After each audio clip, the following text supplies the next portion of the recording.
Well, thank you very much, Dash. And yes, we are here back, and we're ready to go for Game 2. First one, definitely very exciting. First series, very exciting as well. This one looks to be about as close, to be honest, there, Coast, squeaking out a 50-minute Game 1. Yes, there were so many team fights in this game, too. This is kind of what it's been boiling down to in the mid-game when people can't really push in on the turrets. Team fight after team fight after team fight over Vision, over Dragon. Yeah. We had so many over Baron as well. Yeah, and there's a lot to go on, and I think it's cool because there's a lot of different really important emphases sort of in the game, right? Like you've got, okay, you know, Dragon's worth gold, but you can kind of think about that. But yeah, like the progression of buffs, you want to make sure you don't give them anything close to Dragon number 5. You want to make sure that kind of stays close. I mean, just this game in particular, there were just so many like these weird clutch moments. The randomly like, you know, guys, I think they're rushing for Baron right now, and Impaler just walks across the map by himself. And that was ridiculous. Right? Like, that's just game sense. And, like, that was an incredible fight as well. Like, so many cool things have been happening in this series and in these games.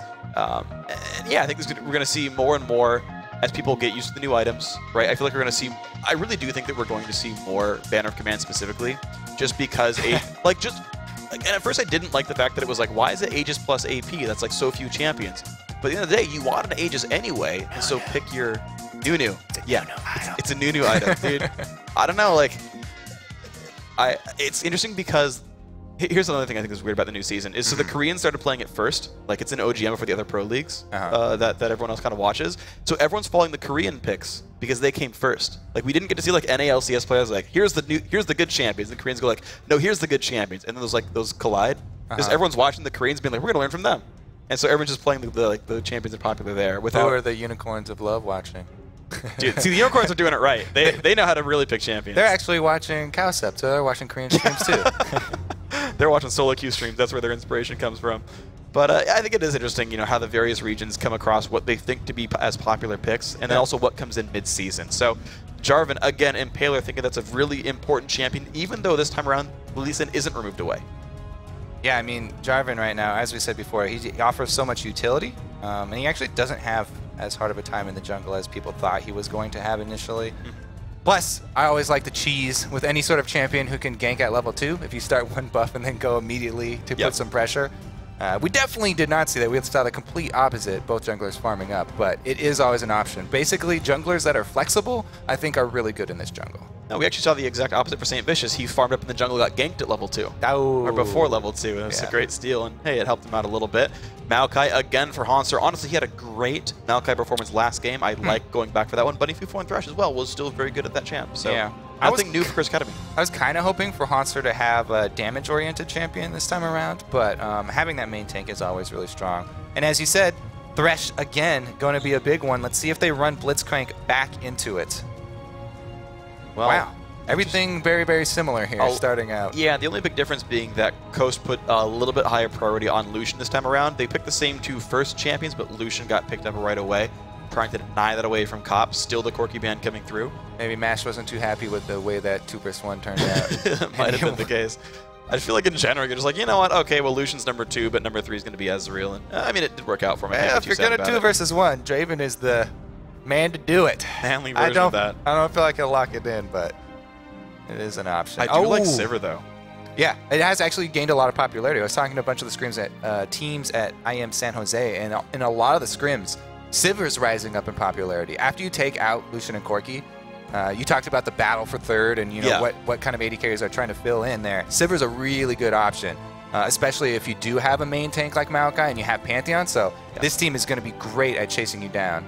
And it's just going to, exactly, it's going to help them kind of pick the fights they want to do. The man drops never quite seemed to isolate Team Coast very much. It seemed like Coast was able to pick the fights they wanted to. And now actually they've got a really good way to kind of kite back if they want. I like this team comp. They picked the same initial core, but they're picking a lot of different things around it. So Lucian's still a kitey AD carry, but Janna coming in, and probably, I think the Orianna Hover is the champion Jess is going to go for.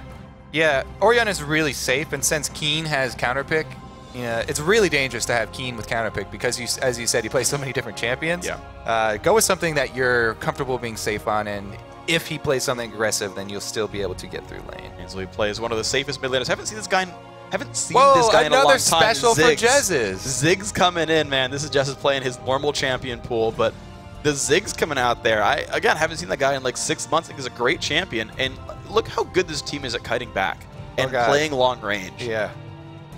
They've got the Ziggs Siege. They've got the Janna here. They have so many options. All right. We'll see what Curse want to run into it, and Keen specifically into Ziggs.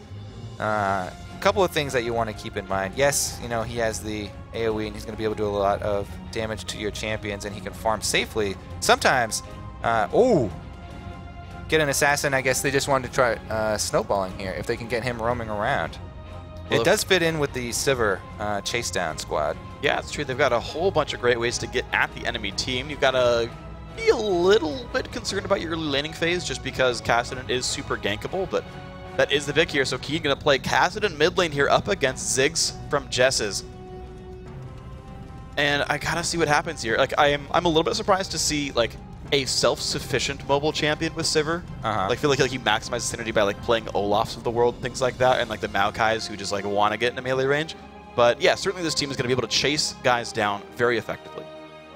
Also, they can kite really well as another option here. If Impaler does jump in, they just box Sivir ult and run. They do have a couple of options here to move around. Kassadin, if he does get going, is really, really hard to deal with later. Because not only does he have his jump, but the move speed is really going to help him out. You know what's risky about this, though?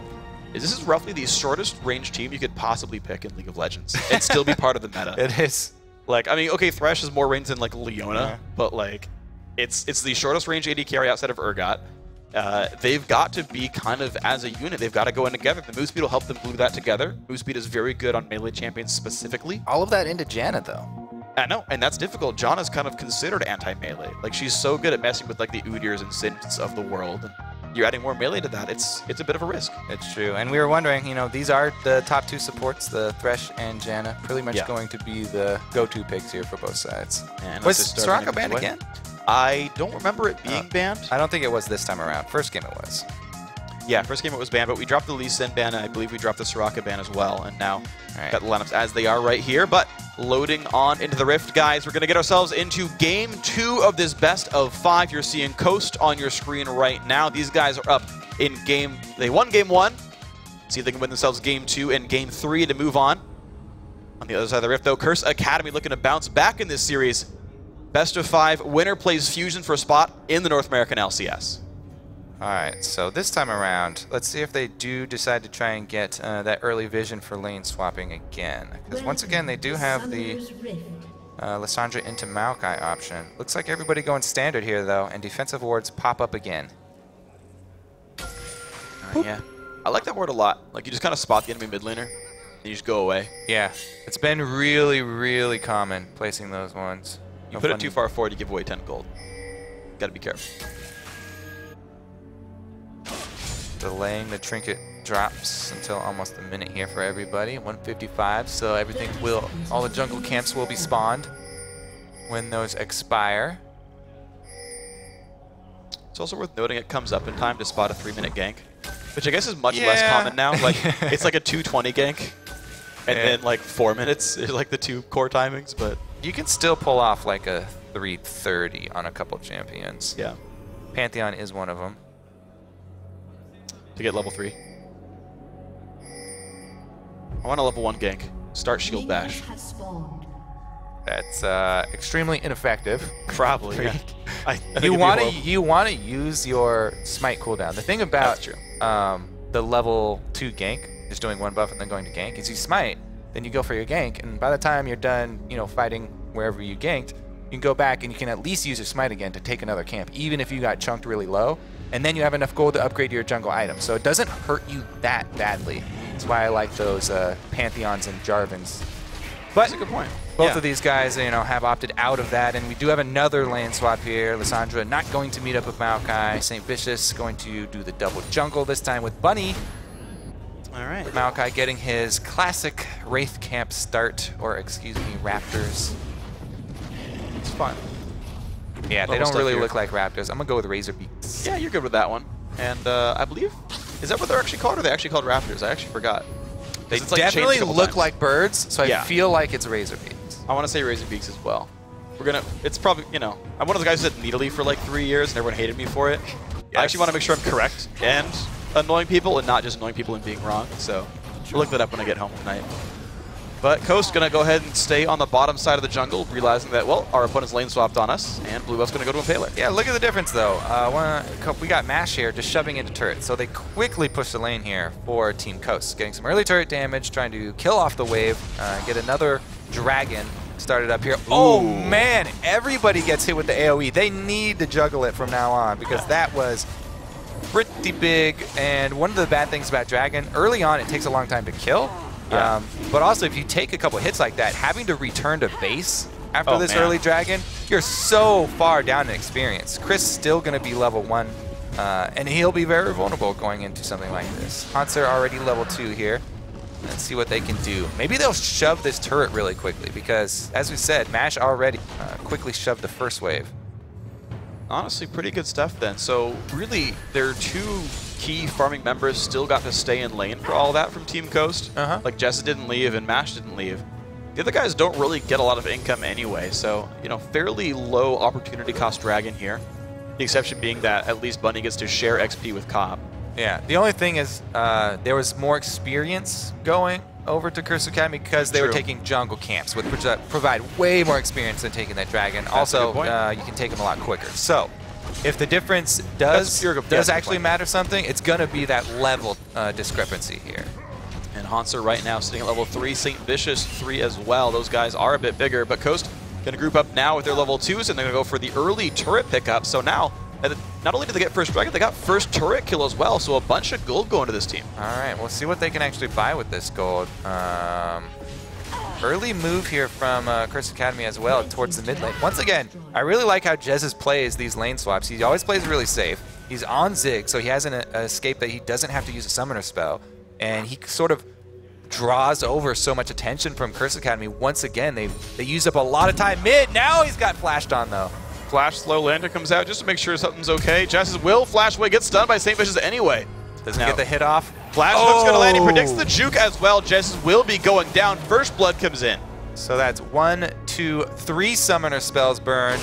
No answer yet from Coast. Uh-oh, Impaler maybe overextends. Actually, yeah, wow, burns his flash, gets ignited for it.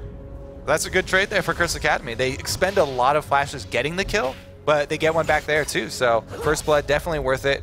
And they made their investment mid work out, because if that had not worked out, so much wasted time. That was going to be really poor for them.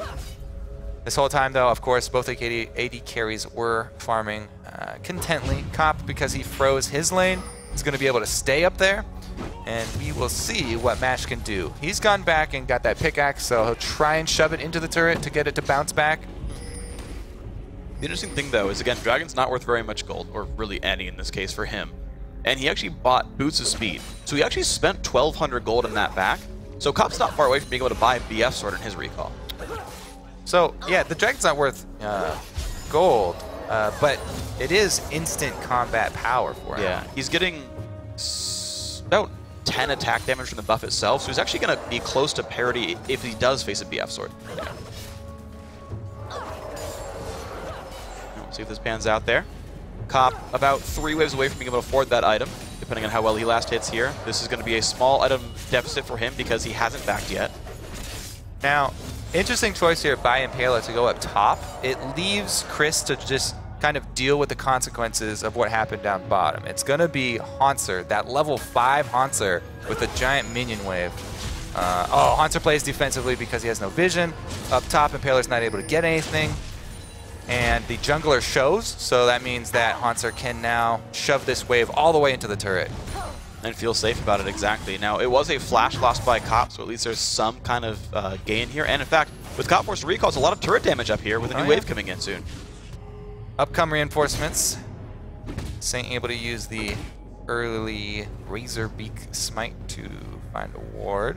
And as we said, you know, he's level 5, so he also has experience advantage because of that early dragon.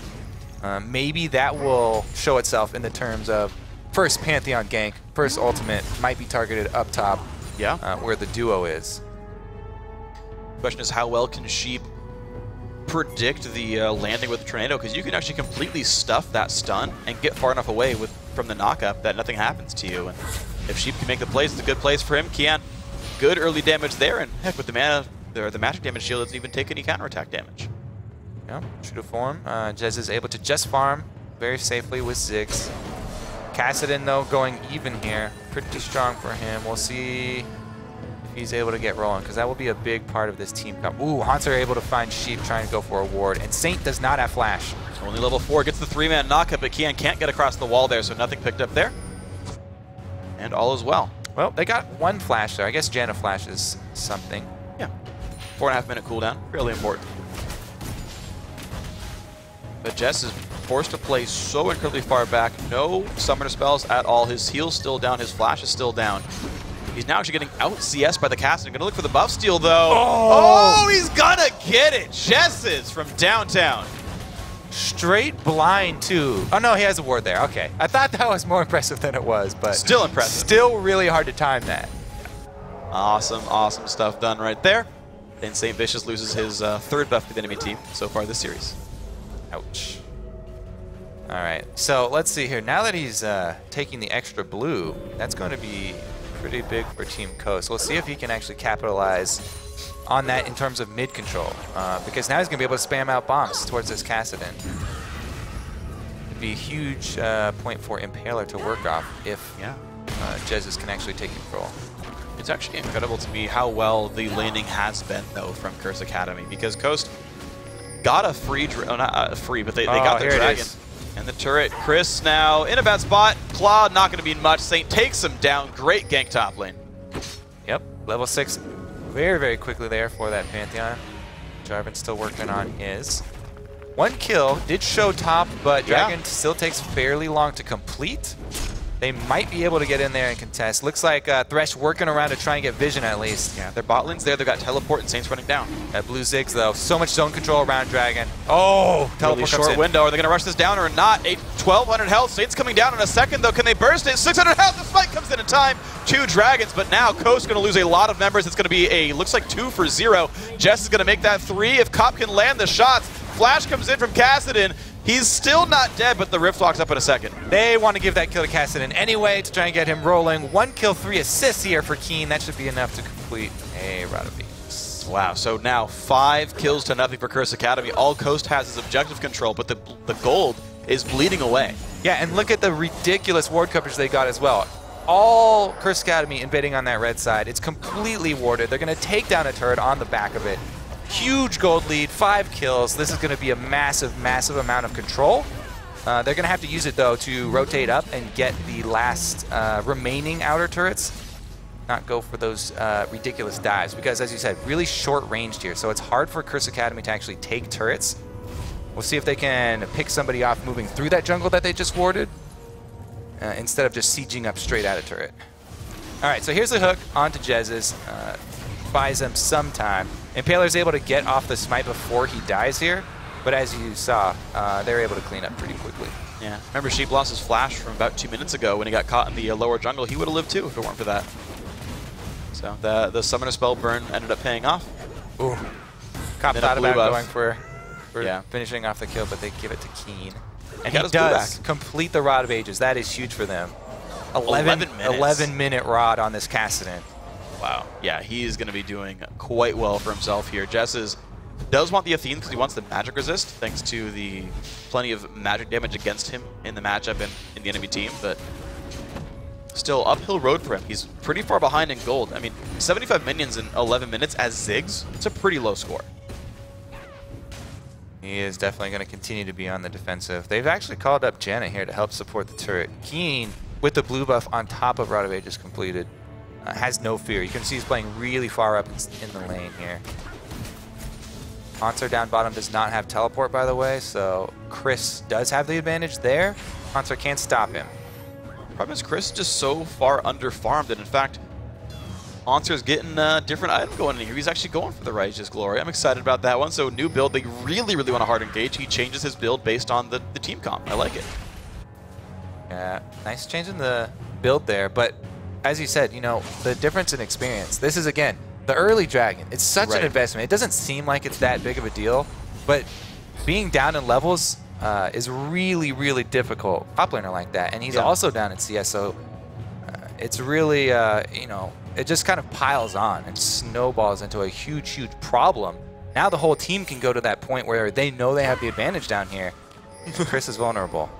Oh, Saint's going for the dive right now, though. That's Lissandra dangerous. does have ulti. Knocks up himself, actually. Hanser's going to pull aggro and has got nowhere to go. So 1 for 0 for Coast, pretty cleanly. Yeah, getting a little bit ahead of yourself there. Lissandra's probably the worst champion to dive under a turret, especially the turret that gives you a shield. Oh, God, yeah. Because not only does she go invulnerable, but she can lock you in under the turret, as we saw there. And they do pay for their hubris. Yeah. One thing I wanted to point out is you're talking about the level advantages. A level is worth way more stats than the dragon buff.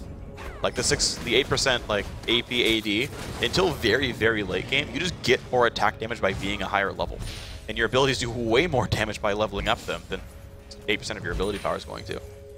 So yeah, you actually do fall behind immediately by dragging them that early. Yeah, and that's even after the stat squishing too. Being higher level, very big. Yep. All right, well, 3,000 gold deficit. This blue buff not stolen away. Keen's going to get that, level 9 on him. Athene's was finished now by Jess, so he has some more stats to deal with, to work with. He's got some more things to do. But Kopp has been out farming, and Hans has been out farming, and so you just have more, like way more individual power on Curse Academy. All right, so we've agreed. Curse Academy, they do have the upper hand now. What are they going to do to finish this game out, though? Because they do not have the team that can break through a Lissandra and Ziggs wave clear. Oh, you're right. Even Lucian. So really what they have to do is continually move across the map. They have to keep switching lanes and clearing out all the wards. They have a perfect team for catching people out when you switch back and forth between lanes. So if they can keep on switching their pressure top to mid, and eventually catch somebody out, then they work off of that pick to actually take down a turret. It's going to be slow going, though. I mean, this is not going to be a quick game.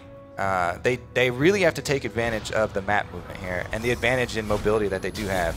Janna, though, provides quite a bit of mobility herself. Well, Kopp doing the same thing, though. Hanser comes on in. Actually, she misses the ulti, does not knock back Hanser, and he goes down right away. TP comes in from Chris. Knock up, misses the ulti, comes in, though. Hanser still, okay, just now burns his flash, but now Saint's on kind of the wrong side of this one. Oversends himself. Very low health. Oh! The Q comes in. The Ziggs ulti doesn't quite catch him, but 2 kills picked up all the same. Overextension by Curse Academy. All right, teleport comes in, they get the kill. This is going to be another outer turret down, but Kassadin is on the way. Lissandra ultimate already used, so she's actually fairly vulnerable right now. They don't have vision inside the bushes. Don't go overly aggressive. All right, and out they all go, but look at this. Jess is getting some free time in the mid lane, gets rid of most of a wave. Sudden life is difficult. There's the jump on in. Flashes in. Keen right on top of Jess. The flash does not go over the wall. Dodges the hook, but he has nowhere to go. Sheep's coming on in. Can he do enough, though? There's the knock-up. Shield already used, I'm pretty sure, and Keen gets the kill anyway. Nice move, Bunny Fufu. This is the main thing for Curse Academy. When you're talking about moving around the map, the person that they're trying to get fed is the Kassadin. And he just got another kill. Needlessly large rod already in inventory. So he's going to be a huge part of tracking down those kills if they're able to control that vision. Very nicely done. Bunny Fufu going to take a couple of 100 hit points of damage, but I guess life moves on. And here we go. Dragon attempt now. Number 1 for Curse Academy. Impaler is over the wall. Does have smite, does have flash. Will he look for it? Yes, doesn't get it, though. Nice pick up there, Curse Academy. Dragon's theirs, and out they go. So he's not able to get it this time, but they do have to burn a flash as well. Now, for Team Coast here, it's all about, you know, that wave clear. Ziggs, people kind of forgot about how long he can stall out a game. So we'll see if they're able to retain control of one blue buff even, it will be huge for Coast and they can buy some more time. All you need to do is buy time for a mistake from Curse Academy. If they can wave clear long enough for Curse to get anxious and overextend a bit, they've got a great team for punishing some mispositioning. And we've seen that time and again that, like, the dives get punished really hard when they kind of step their bounds. The counterattack damage super high here. Coast going to play defense for a little while. Curse Academy, as you said, going to look to play the rotations game. Hanser does have the teleport lead, so that could be part of it. And Paleo doesn't find the top lane. St. Vicious grabs his red pretty safely. And we might just wait for the next sort of item spike to come in before Curse Academy does anything crazy. Yeah, as you can see, Saint just farming up. On Pantheon, you have that luxury. You can just, as long as you're farming the jungle in the right quadrant of the map, you can still jump to any action. And so if the team does find somebody, he's still ready with his Pantheon ultimate and he can join up. But at the same time, he's still farming the entire time. So he will get tankier, and he can get to be that front line along with Hanser, so that when he does initiate with Pantheon Ultimate and jump in like that, he won't be 100%. Even if he is a recipient of a Lissandra Ultimate, he needs to get to that point where they can't burst him down. And that's one thing that Saint did very well, especially in Game 1, was he managed to out-farm Impaler for most of the game there. This time the CS is a lot more close, but it's still something that I think Saint's done a good job of, is always kind of getting his farm as a jungler. Interesting focus up top here, because once again, it is Lissandra. He does not have his Zhonya's, though, so he only would rely on his ultimate. Oh, man, and here comes Pantheon. Not a happy place to be if you're Chris. He's going to ult Saint Vicious to try to buy some time for his team to kill him, but not going to happen there. Now Sheep gets hooked in, Flayed as well. Ooh, great ulti. Will it be enough to stay alive? Looks like yes. Sometimes the jukes, you actually just run into your opponent, hoping that they will predict you running away. And so it looks pretty funny sometimes, because it looks like you're just running straight into hooks and stuff like that. But it's all about the mind game of those jukes. And, you know, it worked out. Sheep's going to be okay. Chris, unfortunately, did go down for this one, and Curse Academy looks like they will get a blue buff for their troubles. Sweep the ward. Oh my! Nope. Saint got so it. Close. Saint got it with the crit from the auto attack. Q auto takes the blue. They're circling around too. See if they can do anything mid. As we said, super short range, really difficult for them to get through any sort of defensive from Coast. Janna, Ziggs, Lissandra, what a tower defense team. You have to be in position though. I'll see what they can do with this one. Impaler is around. Easy wave clear by Cop. Actually chugging a mana potion to keep his mana pool nice and up.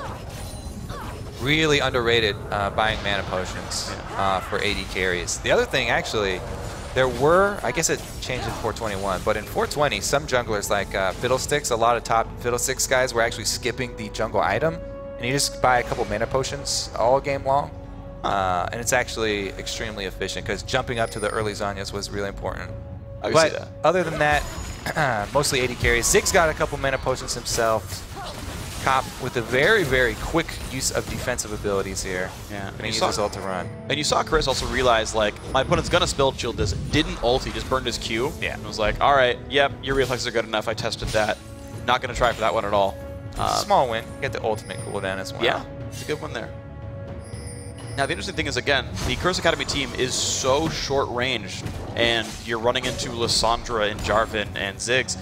Hitting turrets is really hard for Curse Academy. As we said, this is not going to be a quick game. They have to keep on fighting over neutral objectives and trying to control vision so they can get those engages. All right, Dragon number 5, it's the goal.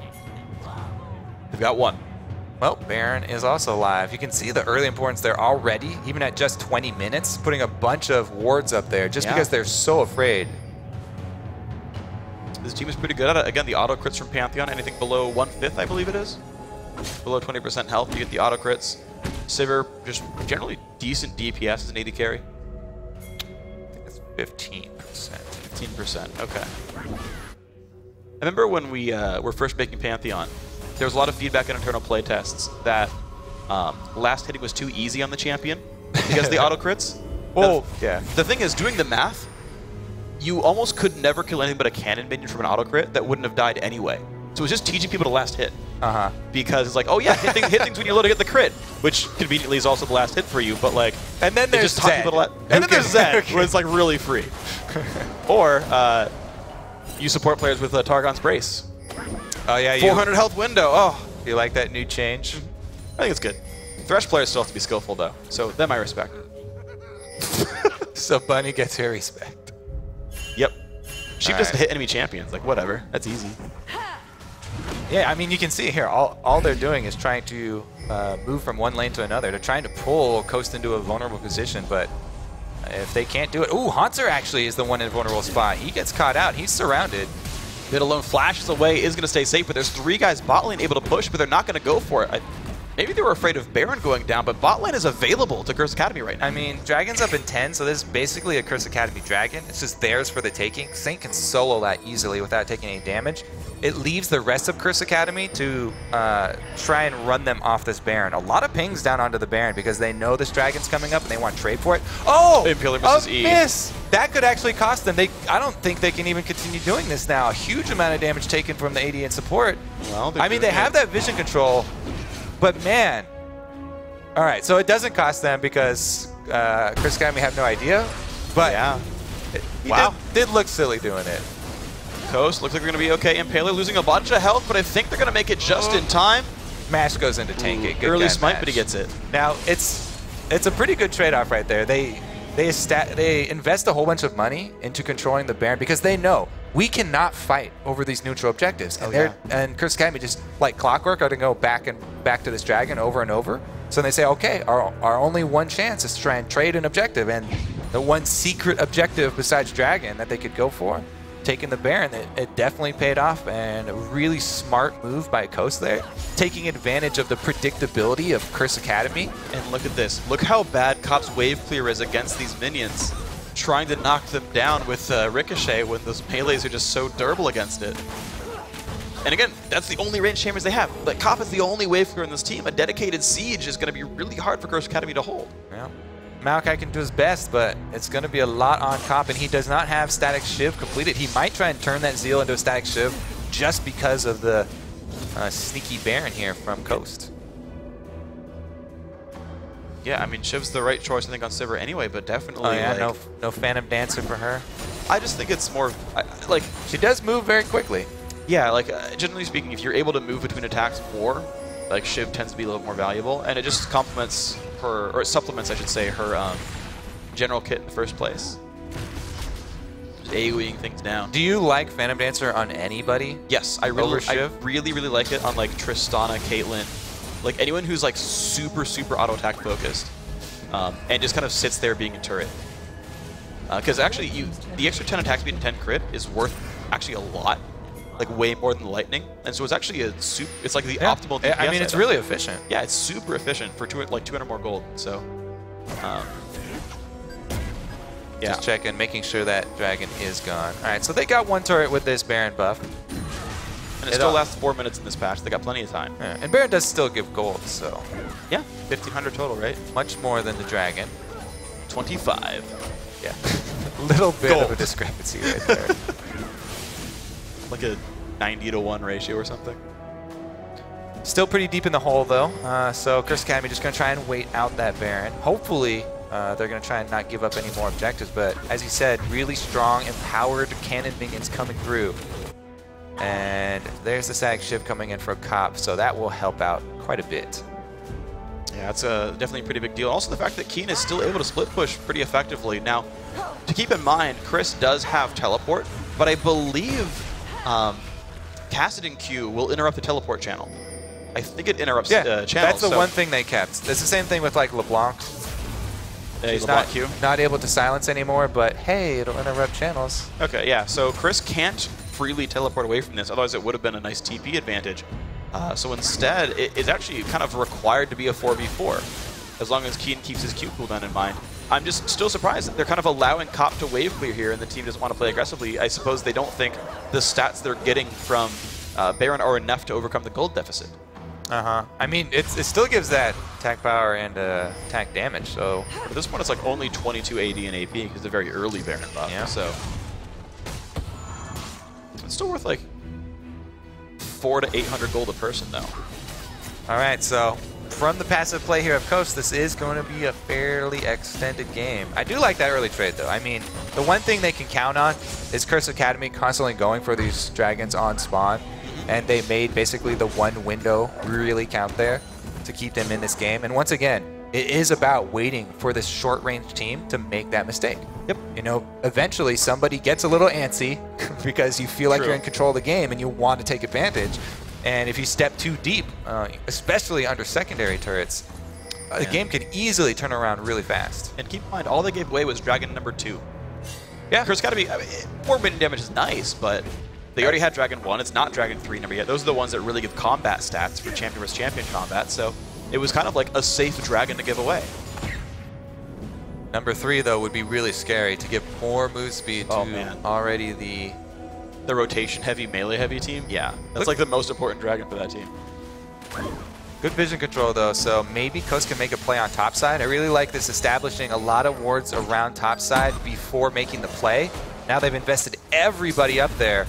Can they capitalize? Hanser knows he's really steep right now. Oh no, he's getting spotted out. Now can he get away? Flashes, burns the W. Burns Righteous Glory. He did. Well, it wasn't on cooldown, but it's because you can reactivate it. So I Yeah. looked and it was like, it's not taken down. That's right. It's a double activate item. That's why I stopped. I knew it's called. I'll never forget now.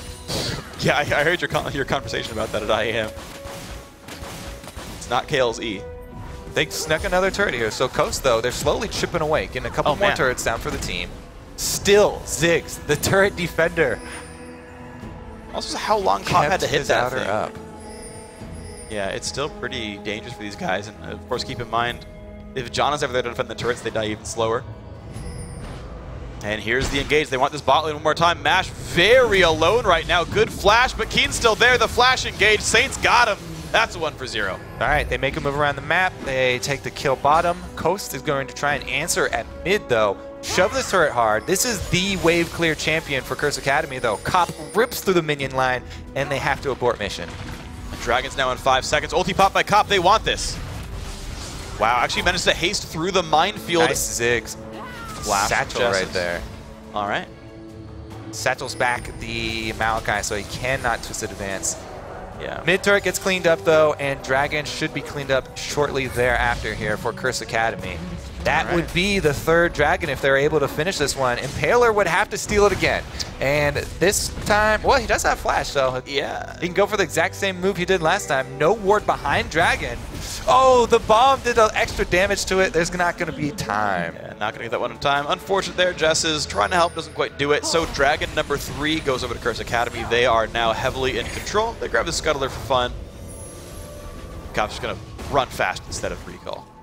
I kind of like the, changes here. If you want to have a short team like that's not good at sieging at all, as long as you can control team fights for the whole game, just continually stack up dragons. Even giving up a Baron's, Curse Academy's still in control.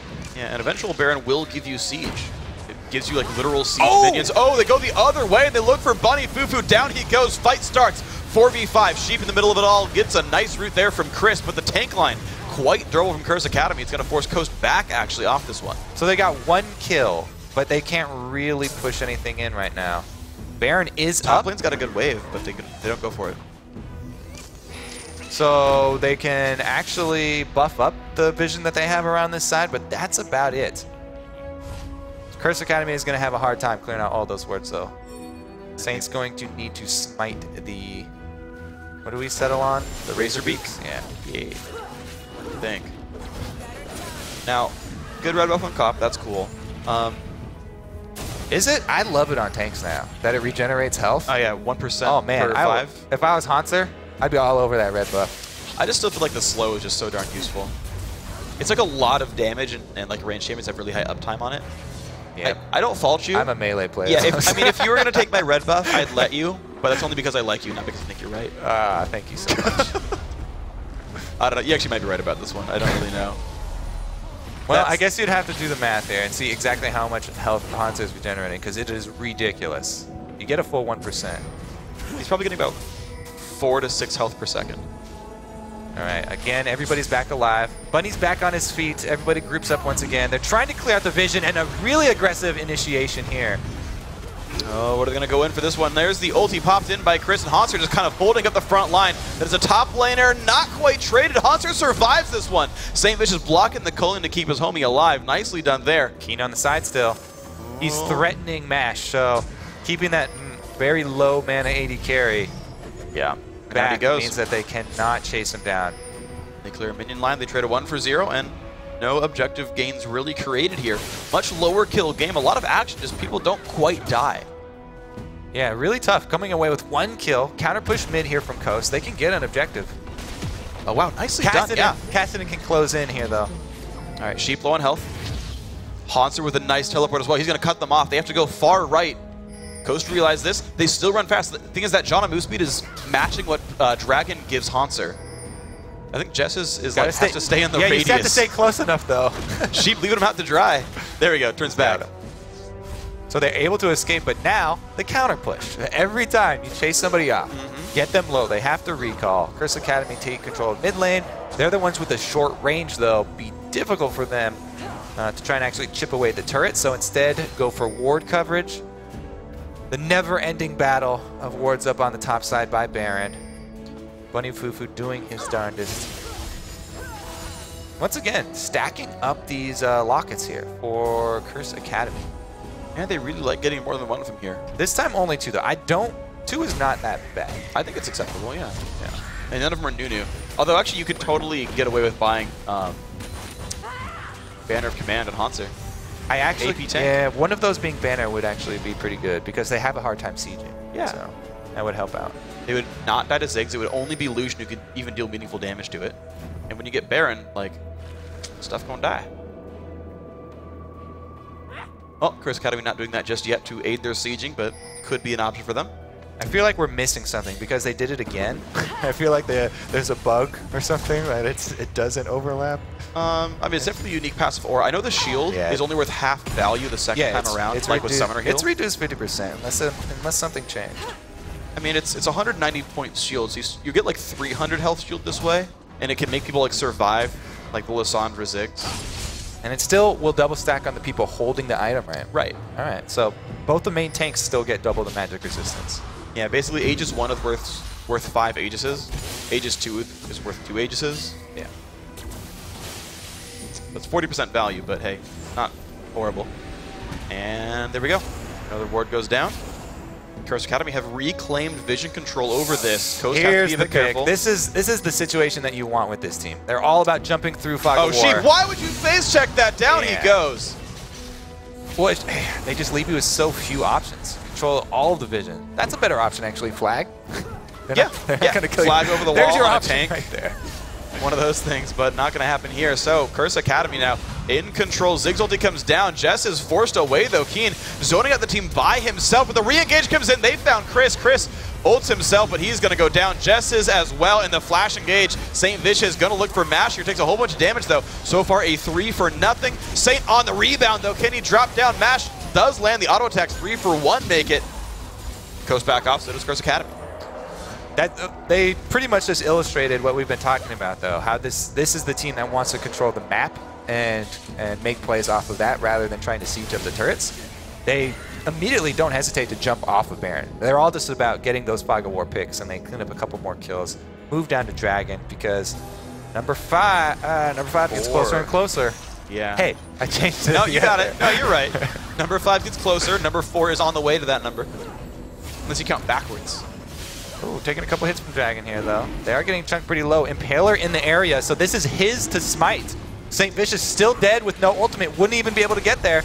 Well, Impaler in a duel against Cop has to run away, and it's his. Nicely done. Picked up there by Team Coast. 3 Dragons apiece. The great hook onto Sheep, though. Bunny, Fufu, and Hans are coming in now. Chris got slowed, forced to flash away. Keen low on mana. Another engage comes in. So much damage. Bunny, Fufu barely surviving. A whole bunch of shields on him. Woo, stacked them up there. So they do come away with 1 kill, but a very important Dragon steal here for Coast.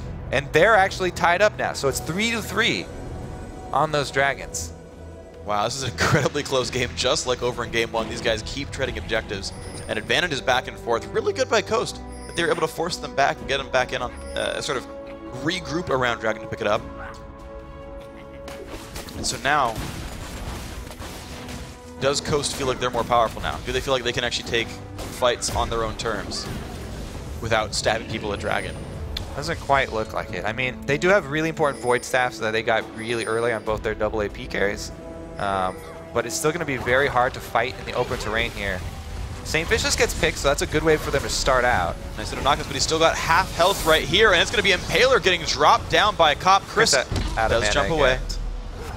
Yeah, Chris is Uma and that Lissandra, so no threat there. Baron control, vision control. Curse Academy going to be able to force this. Now life's pretty good if you're Curse Academy. The enemy jungler is dead. You're going to catch out the kill on a Mash as well. They're trying to force this one back. They didn't make it happen. Keen is just a workhorse right now. 4-0-8 is Dragon. Should be picked up. A 3-for-0 happens overall. Keen's going to survive this, I'm pretty sure. Pops Zonia's. Riftwalk's next. They didn't even try to kill him. Dragon goes securely to Curse Academy.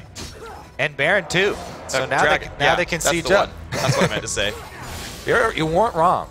Well, no. You were wrong. The last Dragon went to Coast, man. I'm horrible at this. All right, there's the Baron buffed up minion. Oh, man. And they catch Sheep. That's 4 kills in a row, plus Baron, plus a turret. Curse Academy crushing now later in this game. Now, this has to make you wonder. Okay, so they are going to be able to steamroll in through the base here because everybody's dead. And they should probably be able to take down Inhibitor. But you have to start wondering, is the map control the new meta now? Just trying to get the team with the best 5v5 and could try and control the Rift until you can stack up the Dragons and the Barons? Because there's so much power. A lot of the changes, we're putting more power into neutral objectives. It's true.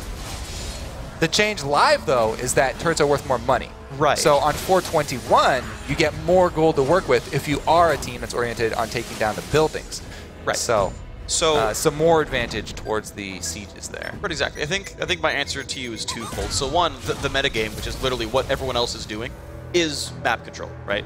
The way most people are playing competitive is that. So yes, that's technically what the metagame is.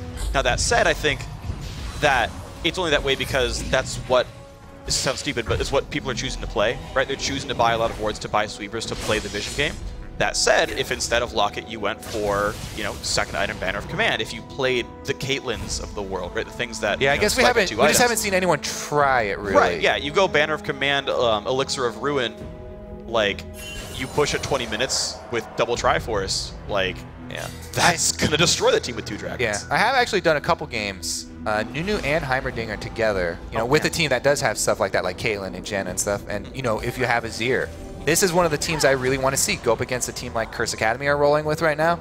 If you have the Azir mid, Heimer top, Nunu jungle with Caitlyn and Jen up down bottom lane, that team, like the siege of all siege teams, I want to match that up with something like this that's a full team fight and see it played well. I want to see it just to try it out. Yeah, well, the charm of Azir Nunu is not lost on people. Actually, I was talking to one of the teams. They're like, "Oh yeah, no, it's like really stupid. Those things attack super fast." Well, one kill picked up already, though. Down goes John at Curse Academy, ready to roll this game on in. Jess is pretty well caught out. There's the Pantheon jump in, 2 for nothing so far. Keen, though, taking a bunch of pain, but Impaler can't do enough to him. St. Vicious will get dropped, though. Can Mash carry this fight? I think the answer is no. Hanser and Copper there. Nice play from Bunny Foo, but this is going to be all 5 kills picked up. No, only 4 for 1 casualty, but there are minions coming into the base right now. All right, so it looks like, you know, this game headed towards evening up, and another long series ahead of us already, I believe, Freak. Yep. All right, Curse Academy with that map control squad. And the map control, heavy melee, heavy move speed squad. They find the catches, they find the follow-up after the team fights. Game 1 took 50, Game 2 took only 40. Curse Academy, well in control. Yeah.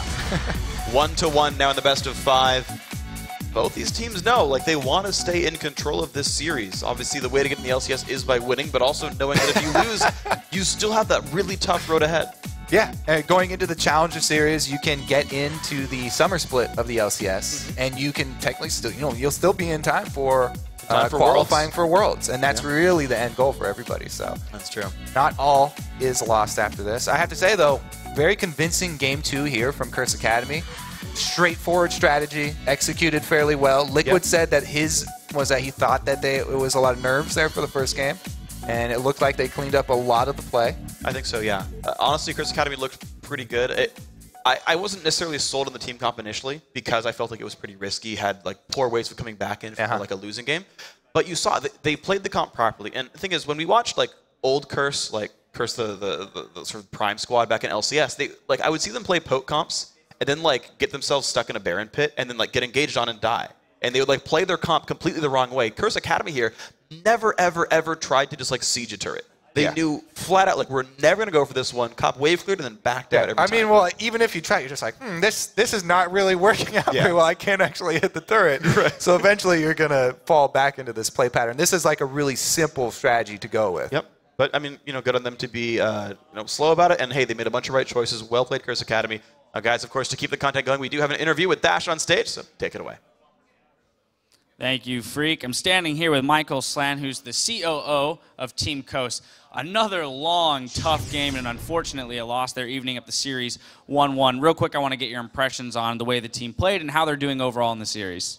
I think it's a really close series, and I think that a lot of the games are going to just come down to team fights around Dragons and the implied vision control from the relative team strength. All right, sweet. Let's dive a little bit into your background. How did you get started into League? What's your connection to esports? Preseason 1, I was on a team with Christian Rivera. I Will Dominate. He was my college roommate and one of my best friends.